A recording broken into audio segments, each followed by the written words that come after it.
جناب برکاتی صاحب، یہ جو آیت مبارکہ کے ایک حصے کی تلاوت کی میں نے سعادت حاصل کی ہے، آپ عذراء کرم اس کا مکمل متن ارشاد فرمائیے، ترجمہ اور شان نزول سے آگاہ کیجیے۔ بسم اللہ الرحمن الرحیم۔ ام کنتم شہداء اذ حضر یعقوب الموت اذ قال لبنیہ ما تعبدون من بعدی قالوا نعبد الہک و الہ آبائک ابراہیم و اسماعیل و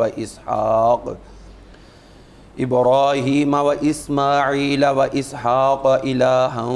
واحدا ونحن له مسلمون۔ صدق اللہ العظیم۔ آج کا ہمارے ناظرین و سامعین کے لیے جو موضوع کلام انتخاب کیا گیا ہے وہ یقیناً ایک ایسا موضوع ہے کہ جس کی نسبت اللہ تعالیٰ کے ان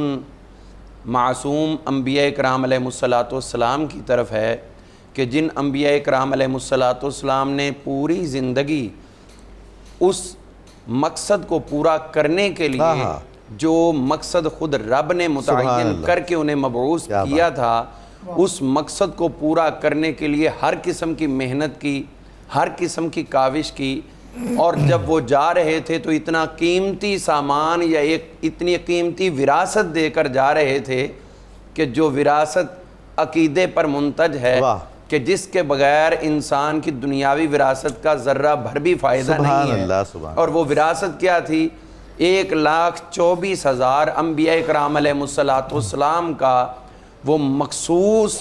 طریقہ اور وہ مخصوص مقصد جس پہ 1,24,000 انبیاء متفق تھے، اسی پر اپنی اولاد کو کاربند رکھنا، اور وہ کیا تھا؟ اللہ تعالیٰ کو ماننا اور ایک ماننا۔ سبحان اللہ۔ اس کا مطلب ہے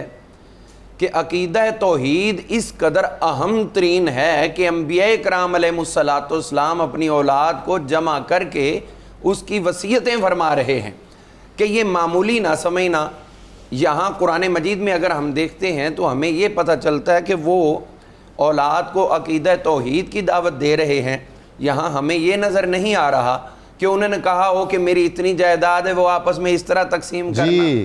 وراثت کے جو شریعت محمدی کے احکامات ہیں ادھر اور احکامات تھے، لیکن انہوں نے وہ اپنے وصال کے وقت احکامات نہیں دہرائے، حالانکہ دہراتے تو وہ بھی دین تھا، جو وہ اپنی نسلوں کو دے کے جاتے وہ بھی دین تھا، لیکن جو دے کے جا رہے ہیں ان میں سے وہی چیز اعادہ کر کے دی ہے جو ان کے لیے کائنات ارضی کی سب سے اہم چیز تھی، اور وہ یہ تھا کہ جب تک زندہ رہو اللہ تعالیٰ کو ایک مانتے ہوئے زندہ رہو۔ یہ اصل میں اگر ہم اس کا شان نزول دیکھیں تو وہ ہماری بھی اصلاح کے لیے ہے۔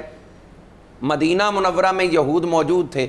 انہوں نے مسلمانوں کو بار بار کہنا شروع کر دیا کہ ہم یہودی ہیں، تم حضرت یعقوب علیہ السلام کا نام لیتے ہو، تو دیکھو تو صحیح کہ انہوں نے جب دنیا سے گئے ہیں تو لوگوں کو بتایا کہ تم یہودی بن کے رہو، اور آپ ان کا نام لیتے اور ان کی بات نہیں مانتے۔ تو اللہ تعالیٰ نے اس وقت ان کے جواب میں خود جواب عطا کیا اور فرمایا کہ اتنے یقین سے تم بات کہہ رہے ہو کہ انہوں نے یہودی ہونے کی بات کی جیسے تم پاس تھے۔ ام کنتم شہداء، کیا تم موجود تھے؟ اپنے پاس سے باتیں۔ اور اس میں ایک اور بھی بڑا لطیف اشارہ ہے، اور وہ یہ اشارہ ہے کہ یہودی ہونا وہ کیسے کہہ سکتے تھے جبکہ یہودی تو ان تمام بیٹوں میں سے ایک بیٹے کا نام یہودا تھا۔ بے شک وہ اگر کہتے بھی تو پھر یعقوبی ہونے کی بات کرتے، یا اسحاقی ہونے کی بات کرتے، یا ابراہیمی ہونے کی بات کرتے، اور وہ بجا تھی، لیکن اس کے باوجود جو نام ہی کئی سال بعد میں معرض وجود میں آیا ہے اس کا کیسے کہتے وہ؟ جی تو اس لیے، اور یہودا بھی نام سے آہستہ آہستہ یہ قوم کنورٹ ہوئی ہے، یکلخت نہیں ہوئی، کئی صدیاں لگی ہیں، تو پھر تم کس طرح اتنا احمقانہ دعویٰ کرتے ہو؟ تو اللہ تعالیٰ نے فرمایا کہ حضرت سیدنا یعقوب علیہ السلام کے وصال کا جب وقت آیا تو اذ قال لبنیہ، جب انہوں نے اپنے بیٹوں سے کہا ما تعبدون من بعدی، میرے بعد تم کس کی عبادت کرو گے؟ قالوا نعبد الہک و الہ آبائک، سبحان اللہ، ہم کسی اور رب کو نہیں جانتے، اسی کو جانتے ہیں جس کو آپ مانتے ہیں، کیا بات، جس پہ آپ کا یقین ہے ہم اس رب پہ یقین رکھتے ہیں، اسی کی ہم عبادت کریں گے۔ جو آپ کا رب ہے، آپ کا معبود ہے، اور آپ کے آبا و اجداد حضرت ابراہیم، اسماعیل اور اسحاق علیہ السلام کا معبود یکتا ہے، ہم اس کی عبادت کریں گے۔ اور اس سے وہ مطلب سمجھ آتا ہے جو حضرت سیدنا مجدد الویسانی رحمۃ اللہ تعالی علیہ عقیدہ توحید پہ اظہار کرتے ہوئے کہا کرتے تھے کہ ہم تو رب بھی وہ مانتے ہیں کہ او رب محمد، سبحان اللہ، جو میرے مصطفیٰ کا رب ہے وہی ہمارا رب ہے۔ تو یہ اصل میں اس آیت کا وہ ترجمہ کر کے بتایا کرتے تھے۔ عام لوگ تو اس کو کسی اور رنگ میں جو سطحی سوچ رکھنے والے لے جاتے ہیں، لیکن جو حضرت یعقوب علیہ السلام کی اولاد کا جواب ہے وہ اللہ کو اتنا پسند آیا کہ قیامت تک اپنے قرآن کی زینت بنا دی۔ اب دیکھتے ہیں کہ آباء و اجداد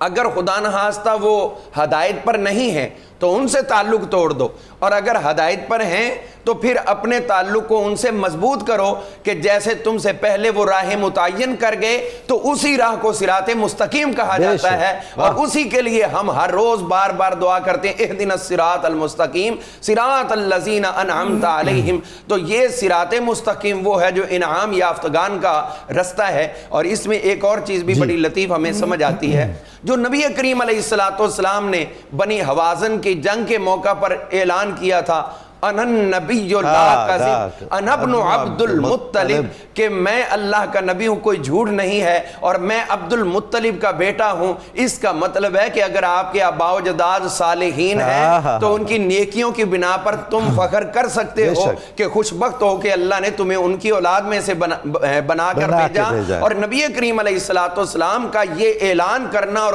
کن کے سامنے؟ کفار کے سامنے کرنا، یہ اس بات کا بھی اظہار ہے، عین جہاد میں اعلان کر رہے ہیں کہ میرے دادا جی موحد تھے، مومن تھے، تم کافر ہو، ان کا کافروں سے تعلق نہیں ہے۔ اور پھر یہی چیز جو ہے وہ ہمیں مزید واضح کر دی، وہی چیز جب آپ نے کفار مکہ کو لائن میں کھڑا کر دیا تھا، بتاؤ کس چیز کی امید رکھتے ہو؟ تو انہوں نے ایک ہی کہا تھا انت کریم وابن کریم، آپ بھی کریم ہو، آپ کے ابا جی بھی کریم تھے۔ تو اس کا مطلب ہے کہ آج کی اولاد کو ایسے کام کرنے چاہیے کہ دنیا آپ کے سامنے آپ کے آباء و اجداد کی وہ نیکیاں بیان کرے، اور آپ کو دل میں اس وقت وہ سرشاری کیفیت حاصل ہو جائے، آپ کو سکون حاصل ہو کہ واقعی میں انہی ہستیوں کا لخت جگر اور انہی کی اولاد میں سے آنے والا ہوں۔ اپنے آباء و اجداد کے لیے باعث آر نہ بنو، بلکہ ان کے لیے باعث عز و شرف بنو، اور یہی قرآن پاک کی اس آیت کا مفہوم بھی ہے، اور یہی میرے مصطفیٰ کریم علیہ السلام کے اعلانات کا۔ سبحان اللہ، سبحان اللہ۔